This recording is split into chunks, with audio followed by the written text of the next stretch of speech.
Students, part first हम इसका पढ़ चुके हैं। आज हम पार्ट सेकंड पढ़ेंगे। पार्ट सेकंड में 2 स्टेंजा लिए हैं और हम पोइम इफ के बारे में डिस्कस कर रहे थे, जो कि रुडयार्ड किपलिंग के द्वारा लिखी गई है। शुरू करते हैं। If you can make one heap of all your winnings and risk it on one turn of pitch and toss। Winnings का मीन्स यहां पर अचीवमेंट्स है और पिच एंड टॉस ये एक गेम है विद कॉइन्स। अगेन देखें, if you can make one heap, poet कहता है कि यदि तुम अपनी जो सारी विनिंग्स है, जो उपलब्धियों का क्या कर सकते हो, तुम्हें एकत्रित कर सकते हो, उनका ढेर बना सकते हो। एंड रिस्क इट, और तुम उस पर रिस्क लेते हो। On one turn off pitch and toss, एक गेम खेलने का एक खेल खेलते हो। अपनी सारी जो तूने अचीवमेंट्स है, अपने जीवन की जितनी उपलब्धियां हैं, उनको एकत्रित कर। यदि हम उस पर रिस्क लेते हैं और एक गेम खेलते हैं, and loss and start again at your beginnings. और पोएट कहता है कि यदि तुम उसमें क्या हो जाते हो, लॉस हो जाते हैं, हम हार जाते हैं। हमने अपनी जीवन की सारी जो उपलब्धियां थी, एक गेम खेलने के लिए हमने सारी उपलब्धियों को रिस्क लिया और हम उसमें हार जाते हैं।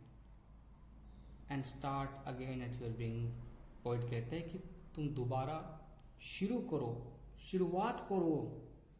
And never breathe a word about your loss, और एक शब्द भी मत बोलो किसके बारे में, योर लॉस, जो तुम हार चुके हो उसके बारे में एक शब्द भी मत कहो।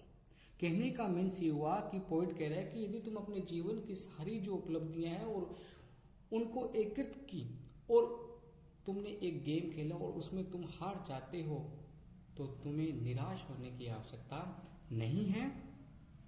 If you can force your heart and nerve and sinew, poet कहते हैं कि तुम फोर्स कर सकते हो अपने हार्ट को, नर्व को, स्न्यू को, ये सारी पावर है, all power, to serve your turn long after they are gone, और वो तुम्हारी क्या कर सकें, दोबारा तुम्हारी हेल्प कर सकें।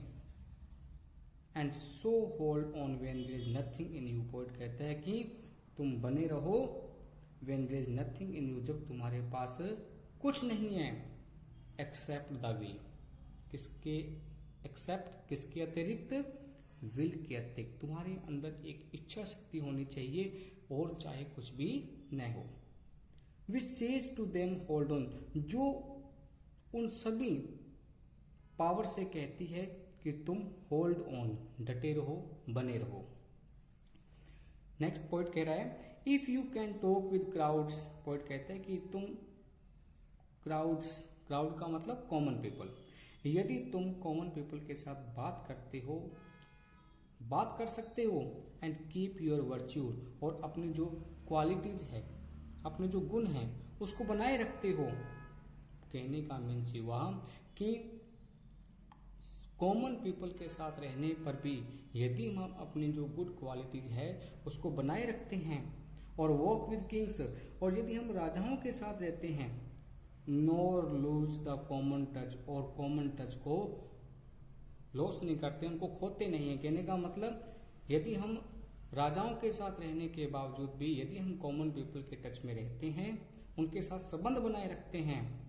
If neither foes and nor loving friends can hurt you, और न ही तुम्हारे जो फोज हैं, जो दुश्मन हैं, और तुम्हारे जो लविंग फ्रेंड्स हैं, वो तुम्हें क्या नहीं कर सकते, हर्ट नहीं कर सकते, तुम्हें चोट नहीं पहुंचा सकते। If all main count with you, तुम सभी व्यक्ति की क्या कर रहे हो, काउंट कर रहे हो, रिस्पेक्ट कर रहे हो, बट नन टू मच, परंतु ज्यादा नहीं। If you can fill the unforgiving minute with 60 seconds worth of distance run, इस लाइन के कहने का मीन्स ये है कि ये जो तुम्हारे पास टाइम है, उस टाइम का तो तुम क्या करते हो, यूज करते हो। अनफॉरगिव मिनट का means the term refer to the time which does not come back, उस टाइम की ओर हमें रेफर किया जा रहा है जो वापस लौट कर नहीं आता। तुम्हें उस समय का क्या करना है, सदुपयोग करना है, उस टाइम को वेस्ट नहीं करना है। तो पोइट आगे अपने पुत्र को एड्रेस करते हुए कह रहा है कि योर्स इज द अर्थ, ये पृथ्वी तुम्हारी है, and everything that in it, और इस जो कुछ भी इसमें है, जो कुछ संसार में है, वो सब कुछ क्या है, तुम्हारा है।